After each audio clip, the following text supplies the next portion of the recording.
আপোনাৰ যেতিয়া হজম শক্তিটো বেয়া হ'ব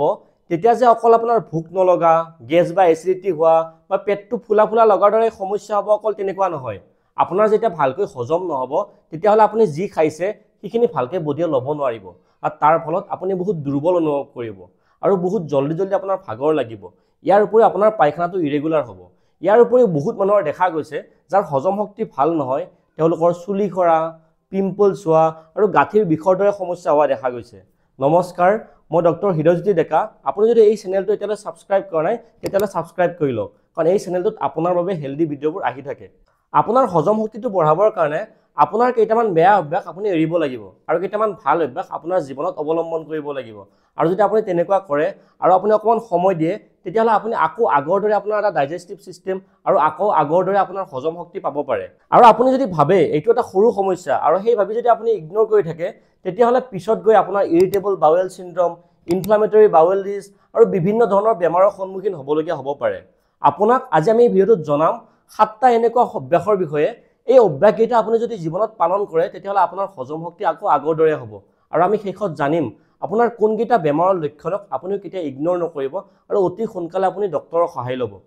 নাম্বাৰ 1 আপোনাৰ খোৱাৰ অভ্যাস আপুনি জানেনে আমি যেতিয়াই যিকোনো বস্তু এটা খাওঁ তাৰ হজমটো আৰম্ভ হয় আমাৰ মুখৰ পৰাই আৰু তাৰ কামটো কৰে আমাৰ চেলাইভা বা আমাৰ লেলাৱতীয়ে কিন্তু আপুনি যেতিয়া যিকোনো বস্তু এটা খাওঁ নাখায়কৈ একেবাৰে অনিচ্ছা কৰি খায় আপোনাৰ খাব মনেই নাই বা আপুনি খোৱাৰ সময়ত অন্য কামত মনোযোগ দি আছে আপুনি ভালকৈ সেই খোৱাত মনোযোগ দিয়া নাই আপুনি মোবাইল ইউজ কৰি আছে বা বেলেগ কিবা কাম কৰি আছে তেনেকুৱা যদি হয় আপোনাৰ সেই চেলাইভা বা লেলাৱতীটো কমকৈ ওলাব আৰু তাৰ ফলত আপোনাৰ ভালকৈ হজম নহ'ব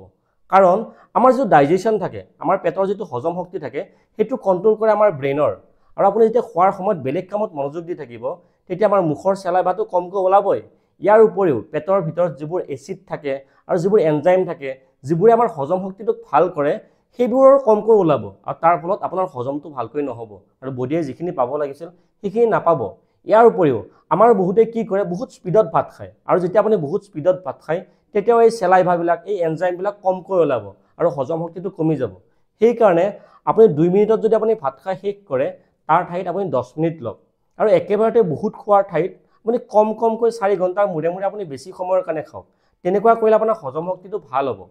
নাম্বাৰ 2 আপুনি যদি দিনৰ বেছিভাগ সময় বিছনাত পৰি থাকে আপোনাৰ যদি ভালকৈ আপুনি শাৰীৰিক পৰিশ্ৰম নকৰে তেতিয়াহ'লে আপোনাৰ হজম শক্তিটো ভাল নহ'ব কাৰণ আপোনাৰ হজম শক্তিটো ভাল হ'বৰ কাৰণে আৰু আপোনাৰ ডাইজেষ্টিভ সিস্টেমটো এক্টিভ থাকিবৰ কাৰণে আপুনি মুভমেন্ট কৰি থাকিব লাগিব সেই কাৰণে আপুনি ভাত খোৱাৰ পিছতেই 10-15 মিনিটৰ কাৰণে আপুনি খোজ কাঢ়ক আৰু ইয়াৰ উপৰিও দিনটোৰ যিকোনো এটা সময়ত ৰাতিপুৱাই হওক বা গধূলিয়ে হওক আপুনি 30 মিনিটৰ পৰা 45 মিনিটলৈ আপুনি এক্সাৰসাইজ কৰক এক্সাৰসাইজ কৰিবৰ কাৰণে আপুনি জিমতেই যাব লাগিব তেনেকুৱা নহয় আপুনি সাইকেল চলাব পাৰে আপুনি বেগাই খোজ কাঢ়িব পাৰে ইয়াৰ উপৰিও যিবোৰ ঘৰতে কৰিব পৰা ষ্ট্ৰেচ এক্সাৰসাইজ আছে সেইবোৰ কৰিব পাৰে কাৰণ তেনেকুৱা কৰিলে আপোনাৰ যিটো ডাইজেষ্টিভ সিস্টেম থাকে সেইটো এক্টিভ থাকিব আৰু আপোনাৰ হজম শক্তিটো ভাল হ'ব নাম্বাৰ 3 আপোনাৰ হজম শক্তি কমি যোৱাৰ এটা মেইন কাৰণ হ'ল ষ্ট্ৰেছ বা আপোনাৰ টেনচন আপুনি নোটিস কৰিছেনে যেতিয়া আপোনাৰ এক্সাম থাকে বা কিবা এটা কামত আপুনি বহুত ষ্ট্ৰেছ লৈ থাকে সেই সময়কেইদিনত সেই দিনকেইটাত আপোনাৰ এচিডিটি বা গেছৰ সমস্যাটো বহুত বেছি হয় ইয়াৰ উপৰি আপোনাৰ পেটটো ফুলি থাকে আৰু আপোনাৰ পায়খানা ক্লিয়াৰ নহয় কাৰণ মই আপোনাক আগতেই ক'লো আমাৰ যিটো ডাইজেশ্যন আছে সেইটো আমাৰ কন্ট্ৰোল কৰে ব্ৰেইনে আৰু আপুনি যেতিয়া ষ্ট্ৰেছ লৈ থাকিব তেতিয়া আমাৰ হজম শক্তি ভাল নহয় তাৰ কাৰণে আপুনি কি কৰিব আপোনাৰ যদি বহুত বেছি ষ্ট্ৰেছ হৈছে আপুনি কিবা কথাত বহুত টেনচন লৈ আছে আপুনি প্ৰথমে আপোনাৰ বন্ধু বান্ধৱীৰ লগত সেইটো শ্বেয়াৰ কৰক ইয়াৰ উপৰিও আপুনি ৰেগুলাৰ মেডিটেশ্যন কৰক মেডিটেশ্যনৰ কাৰণে আপুনি ইউটিউবত যদি মেডিটেশ্যন বুলি সাৰ্চ কৰে ঢেৰ ভিডিঅ' পাব আপুনি ৰেগুলাৰ 30 মিনিট সময়ৰ কাৰণে বা 20 মিনিট সময়ৰ কাৰণে হলো মেডিটেশ্যন কৰক ইয়াৰ উপৰি যোগা কৰক আৰু যিবোৰ ব্ৰিডিং এক্সাৰসাইজ আছে যেনেকৈ প্ৰণায়াম সেইবিলাক কৰক ইয়াৰ উপৰিও আপোনাৰ টোপনি আৰু আপোনাৰ হজম শক্তিৰ মাজত এটা ভাল ৰিলেচন আছে আপোনাৰ যদি ভালকৈ টোপনি হয় তেতিয়া আপোনাৰ হজম ভাল হ'ব আৰু আপোনাৰ যদি টোপনি বেয়া হয় তেতিয়া আপোনাৰ হজম বেয়া হ'ব সেই কাৰণে আপোনাৰ টোপনি কেনেকৈ ভাল হ'ব মই এই ভিডিঅ'টোত কথা পাতি থৈছো আপুনি এই ভিডিঅ'টো চোৱাৰ পিছত সেই ভিডিঅ'টো চাই ল'ব নাম্বাৰ 4 আপুনি দিনটোত কি খাইছে সেইটোৱে ঠিক কৰিব আপোনাৰ হজম শক্তি ভাল হ'ব নে বেয়া হ'ব আপুনি ৰাতিপুৱা উঠিয়ে 2 গিলাচ কুহিমীয়া গৰম পানী খাওক আৰু তাত অকমান পাৰিলে নেমু চেপি লওক তাৰ পিছত আপুনি সদায় এটা ফিক্স সময়ত আপুনি পায়খানাত যাওক আৰু আপুনি যদি সদায় এটা টাইম নিৰ্ধাৰণ কৰি লয় সেই সময়খিনিত আপোনাৰ প্ৰেছাৰ আহিব আৰু আপুনি ভালকৈ ক্লিয়াৰ কৰিব পাৰিব ইয়াৰ পিছত আমাৰ বহুতে এটা ভুল কৰো আমি বহুতে ৰাতিপুৱাৰ ব্ৰেকফাষ্টটো ভালকৈ নকৰো বা একেবাৰেই নকৰো আপুনি জানেনে আমাৰ ডাইজেষ্টিভ সিস্টেম আৰু আমাৰ পাচন তন্ত্ৰৰ কাৰণে এই ৰাতিপুৱাৰ ব্ৰেকফাষ্টটো বহুত বেছি ইম্পৰ্টেন্ট হয় সেইকাৰণে আপুনি কেতিয়াও ৰাতিপুৱাৰ ব্ৰেকফাষ্টটো স্কিপ কৰিব নালাগে সেইকাৰণে আপোনাক আজি মই কেইটামান অপচন কম তাৰে যিকোনো এটা আপুনি প্ৰত্যেক দিনাই খাব ব্ৰেকফাষ্টৰ কাৰণে। প্ৰথম অপশ্যনটো হ'ল আমাৰ অসমীয়া জলপান চিৰা দৈ। আপুনি পাৰিলে যিটো ৰঙা চিৰা থাকে সেইটো খাবলৈ চাওক, কাৰণ এই ৰঙা চিৰাত ফাইবাৰ বা আহৰ মাত্ৰাটো বেছি থাকে, যি আমাৰ হজম শক্তিটো ভাল কৰে। ইয়াৰ উপৰি আপুনি যিটো দৈ খাব, সেই দৈয়ে আমাৰ পেটৰ ভিতৰত যিবোৰ ভাল বেক্টেৰিয়া থাকে তাৰ নাম্বাৰটো বঢ়াই ফলিব, আৰু তাৰ ফলত আপুনি যিখিনি খাইছে সেইখিনি আপোনাৰ ভালকৈ হজম হ'ব। আৰু যেতিয়া আপুনি ৰঙা চিৰা খাব, আপোনাৰ দুপৰীয়াৰ ভাগলৈ আপোনাৰ পেটটো ভৰি থাকিব। 2 নম্বৰ অপশ্যনটো হ'ল পইতা ভাত। আপুনি জুতি লগাকৈ পইতা ভাতৰ লগত চাটনি ল'ব পাৰে, আলু পিটিকা ল'ব পাৰে, এটা কণী ল'ব পাৰে। আপুনি এনেকৈ জুতি লগা কৰি বনাই লওক, কাৰণ এই পইতা ভাতটো আমাৰ যিটো হজম কৰিবৰ কাৰণে আমাৰ পেটৰ ভিতৰত ভাল বেক্টেৰিয়া থাকে সেইবোৰৰ মাত্ৰাটো পইতা ভাতে বঢ়াই দিয়ে। ইয়াৰ উপৰি 3 নম্বৰ অপশ্যনটো হ'ল অ'টছ। আপুনি অ'টছটো আপোনাৰ সোৱাদ লগাকৈ কল বা বেলেগ বেলেগ ফলৰ লগত আপুনি বনাই ল'ব। এইবোৰ খোৱাৰ লগতে আপুনি ৰাতিপুৱাৰ ভাগত এটা বইল কণী খাব, আৰু লগতে আপুনি যিকোনো এটা ধৰণৰ আপোনাৰ ফ্ৰুটছ খাব, এটা ফল খাব। ইয়াৰ পিছত আপুনি দুপৰীয়াৰ ভাত সাজ বহুত ভালকৈ খাওক। আমাৰ চাইণ্টিষ্টবিলাকে কয় আমাৰ যিখন দুপৰীয়াৰ ভাতৰ থালি থাকে সেইখন ৰঙীন হ'ব লাগে, তাত বিভিন্ন ধৰণৰ ৰং থাকিব লাগে, আৰু তাৰ কাৰণে আপোনাৰ প্লেটত যিকোনো এবিধ শাক ৰাখক, আৰু এখন কম তেলত ভজা যিকোনো এখন চব্জি ৰাখক। ইয়াৰ লগতে এখন চালাড ৰাখক, আৰু মাজে সময়ে গজালি ওলোৱা মগু ৰাখক। আৰু আপোনাৰ প্লেটত যিকোনো ধৰণৰ এটা প্ৰটিন ৰাখিব লাগিব। ই মাছ হ'ব পাৰে, মাংস হ'ব পাৰে, পনীৰ হ'ব পাৰে, কণী হ'ব পাৰে, আপোনাৰ যিকোনো ধৰণৰ প্ৰটিনৰ আইটেম এটা ৰাখিবই লাগিব। এই সকলোবোৰতে আপোনাৰ ফাইবাৰ বা আহৰ মাত্ৰাটো বহুত বেছি থাকে, যিবোৰে আপোনাৰ হজম শক্তিটো বঢ়োৱাত বহুত বেছি সহায় কৰিব। কিন্তু আপুনি এটা কথা মনত ৰাখিব, আপুনি যেতিয়া ভালকৈ ফাইবাৰ খায় বা বেছিকৈ আহ খায়, তেতিয়া আপোনাৰ পানীও বেছিকৈ খাব লাগিব, নহ'লে আপোনাৰ যিটো ভাল হ'ব লাগিছিল তাৰ ঠাইত বেয়াহে হ'ব, আপোনাৰ পায়খানাটো টান হ'ব।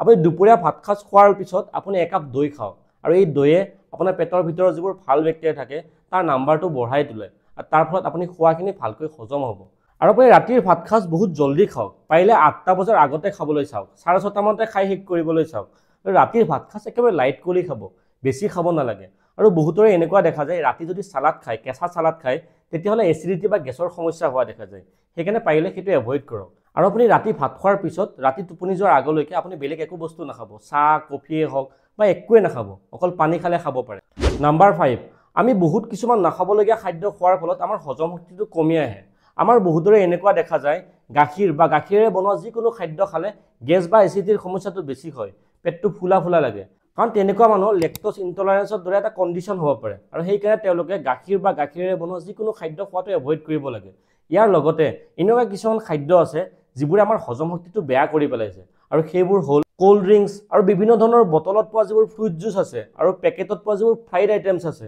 ইয়াৰ লগতে যিবোৰ বেছিকৈ মছলা দিয়া খাদ্য, বেছিকৈ তেলত ভজা খাদ্য, সেইবোৰে লাহে লাহে আপোনাৰ হজম শক্তিটো কমাই আছে। ইয়াৰ উপৰিও এলকহল, স্মকিং বা গুটখাও আপোনাৰ হজম শক্তি কমোৱাৰ এটা অন্যতম কাৰণ হয়।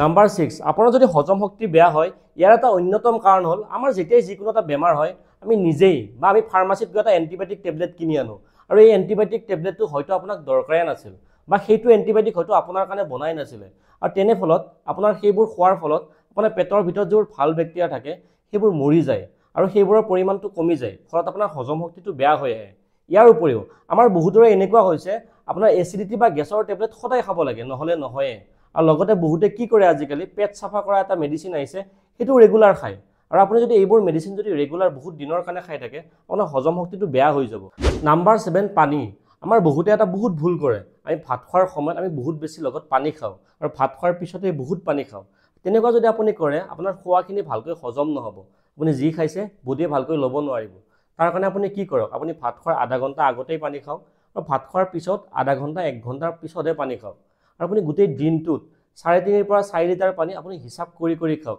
আৰু মই আগতেই ক'লোঁ, ৰাতিপুৱা উঠিয়ে আপুনি 2 গিলাচ কুহুমীয়া গৰম পানী খাওক, তাতে পাৰিলে অকণমান নেমু চেপি দিয়ক। এই পানীয়ে আপোনাৰ হজম শক্তি বঢ়াত বহুত বেছি সহায় কৰিব। এতিয়ালৈ আমি জানিলোঁ আপোনাৰ হজম শক্তি বঢ়াবৰ কাৰণে কোনবোৰ ভাল অভ্যাস আপুনি আনিব লাগিব আৰু কোনবোৰ বেয়া অভ্যাস আপুনি এৰিব লাগিব। এতিয়া আমি জানিম আপোনাৰ কোনবোৰ বেমাৰৰ লক্ষণ আপুনি পলম নকৰাকৈ ডক্টৰক দেখুৱাব লাগিব। নাম্বাৰ 1, আপোনাৰ যদি বহুত কম সময়ৰ ভিতৰতে বহুত বেছি ওজন কমিছে, আপোনাৰ কাপোৰ কানিবিলাক ঢিলা হৈ গৈছে। নাম্বাৰ 2, আপোনাৰ পায়খানাৰ লগত যদি তেজ গৈছে, আপুনি নাভাবিব যে এইটো সৰু বেমাৰ হ'ব পাৰে, আপোনাৰ ডক্টৰে আপুনি চাই ক'ব আপোনাৰ পাইলছ হৈছে, ফিচাৰ হৈছে নে ফিষ্টুলা হৈছে নে অন্য কিবা বেমাৰ হৈছে। নাম্বাৰ 3, আপোনাৰ যদি দেহত তেজ কমি গৈছে আৰু আপোনাৰ বহুত ভাগৰ লাগিছে আৰু আপুনি বহুত দুৰ্বল হৈ পৰিছে। নাম্বাৰ 4, আপোনাৰ সঘনাই যদি ভাত খোৱাৰ আগত বা ভাত খোৱাৰ পিছত যদি আপোনাৰ পেট বহুত বিষায় আৰু এইটো বহুত দিনৰ পৰা চলি আহিছে, তেতিয়াহ'লে সেইটো আপোনাৰ পেটৰ আলচাৰৰ লক্ষণ হ'ব পাৰে। নাম্বাৰ 5, আপোনাৰ যদি বহুত দিনৰে পৰা ভালকৈ হজম নহয় আৰু তাৰ কাৰণে সমস্যা ভুগি আছে, আপোনাৰ এচিডিটি হৈ আছে, আপোনাৰ পেট ফুলি ফুলি যায়, আপোনাৰ বমি লাগে, আপোনাৰ পায়খানা ভালকৈ নহয়, আৰু বহুত কিবা কিবি কৰাৰ পিছত আপোনাৰ ভাল হোৱা নাই, বহুত দিনৰ পৰা এনেকুৱা হৈয়ে আছে, তেতিয়াহ'লে আপুনি একেবাৰে পলম নকৰাকৈ আপুনি ডক্তৰক দেখুৱাওক। আৰু আপোনাৰ এইবিলাক কথা যদি আপোনাৰ ভাল লাগিল তেতিয়াহ'লে ভিডিঅ'টো লাইক কৰি চেনেলটো ছাবস্ক্ৰাইব কৰক, আৰু এনেকুৱা ধৰণৰ ভিডিঅ'বোৰ আগলৈও পাই থাকিবৰ কাৰণে ন'টিফিকেশ্যনটো অন কৰি ৰাখক। ধন্যবাদ।